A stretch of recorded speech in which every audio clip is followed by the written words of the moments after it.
মানে এমন ধরনেরই নফরত মানুষের মধ্যে ঢুকে গেছে যে ট্রেনে একটা মহিলা যাচ্ছিল, সম্ভবত বিষয়টা অসমের, তাকে বাংলাদেশি তকমা লাগিয়ে তার লিঙ্গ চেক করার কথা ওঠে। আপনি ভাবতে পারছেন যে কোন সমাজে আপনারা বাস করছেন? রেলওয়ে পুলিশ কি করছে?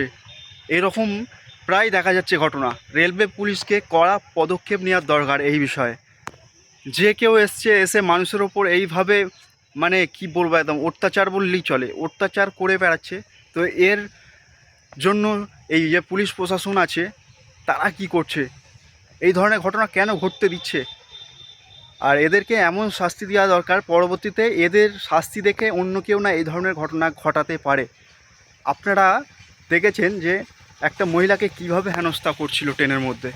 মানে এটা প্রথম নয়, এর আগে অনেক ঘটনা ঘটেছে, তবু আরও ঘটে চলেছে, কারণ পুলিশ প্রশাসন সেই রকম পদক্ষেপ নিচ্ছে না। রেলওয়ে পুলিশ যদি সেই রকম পদক্ষেপ নিতে পারে, তাহলে আমি মনে করি যে পরবর্তীতে এই ধরনের কোনো ঘটনাই ঘটবে না। আপনাদের মতামত জানান, আর ভিডিওটি প্রচুর পরিমাণে শেয়ার করুন। একটা লাইক দিতে ভুলবেন না, যাতে ভিডিওটি হাজারো মানুষের কাছে পৌঁছে যায়। ধন্যবাদ। জয় হিন্দ, জয় ভারত।